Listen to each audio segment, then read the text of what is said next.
Ahoy, shipmates. It's a lovely morning here in the port of Southampton.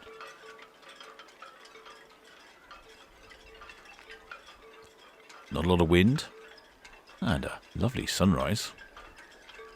We'd have a look at the P&O Azura.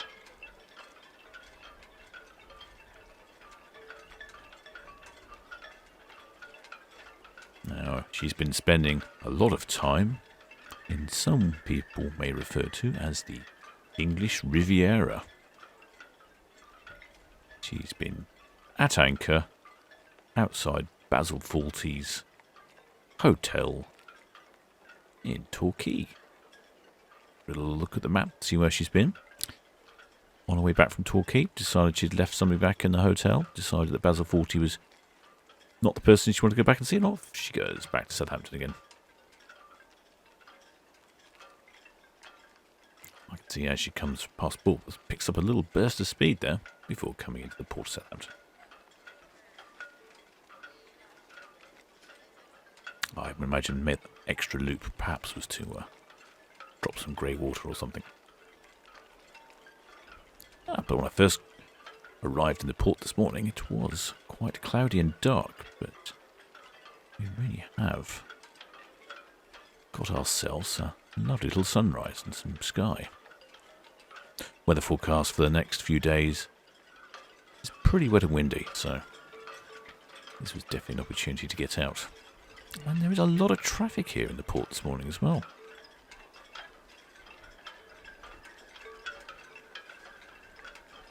You can see the Hythe ferry just about to disappear behind the superstructure of Azura. Azura is also being chased down by the Red Kestrel, the freight-only ferry. And on our left side is the Red Eagle, sneaking into the picture. Oh, look at that. That really is a lovely sky this morning. I wouldn't normally take two shots quite so close together. But how about this? We've got Red Kestrel, Red Eagle, the Hythe ferry, Azura, and even a plane in the sky. Probably landing at Southampton Eastleigh Airport.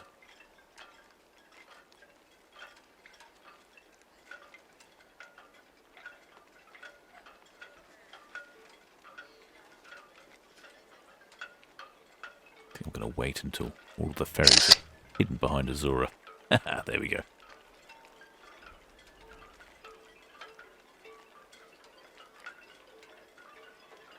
Yeah. Quite pleasing, those shots, I'd have to say. Azura has been moored off of Torquay for some time. I'm not sure where she's headed to next. Probably back to the Bay of Weymouth. But she's certainly not going cruising anytime soon, that's for sure. I think I'm just going to position myself here for another shot coming up.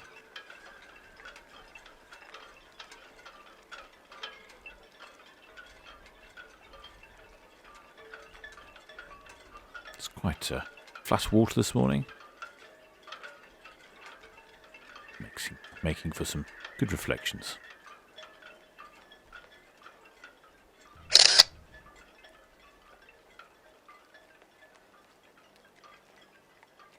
Oh, that really is a great sky.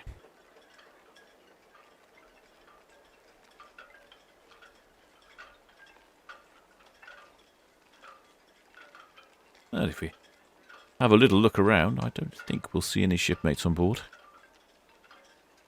Didn't catch how many shipmates are on this one this time. Maybe tomorrow.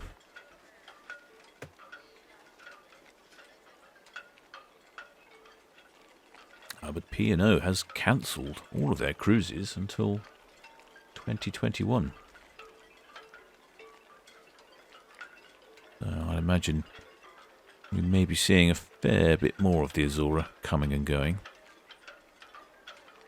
Refueling. Emptying the grey water.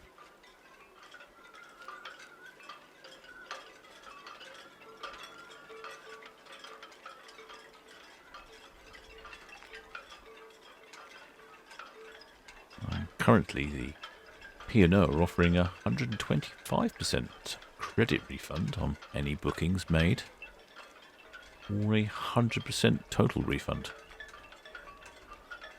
I'm guessing the problem with a credit refund is, when will the cruising resume? Who knows? It was looking slightly promising, but now with the latest selection of lockdowns and pub early closings, it looks less likely. From this angle here, we get a good view of the stern of the vessel. Particularly notice the design near on the freeboard, near the water level there, that little shell feature, which is supposedly designed to resemble the back half of a duck. You know, I think my father would call that a DA. Have a little look in the swimming pool, see what's going on. No one there.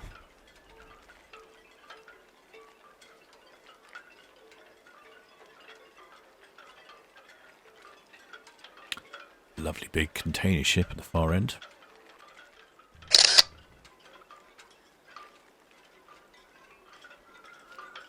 Now, there's an awful lot of balconies, isn't it? It just seems to stretch on and on and on.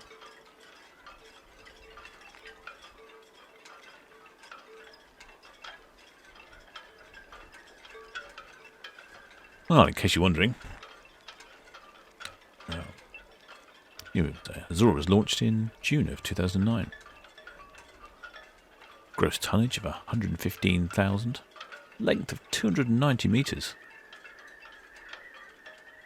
19 decks in total, 14 of which are passenger decks. The top speed is 24 knots. And capacity is 3,096 passengers, with a crew of 1,226.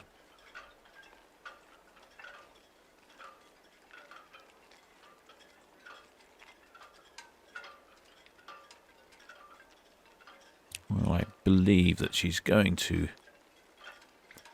dock portside 2, which means she's off up to the swinging ground at the container end of the Port of Southampton. Well, she'll turn around and come back.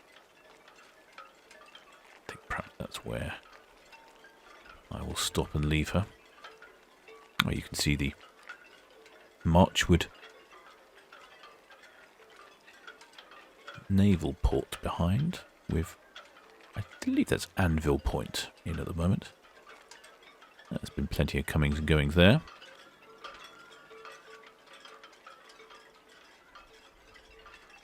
But till next time, shipmates.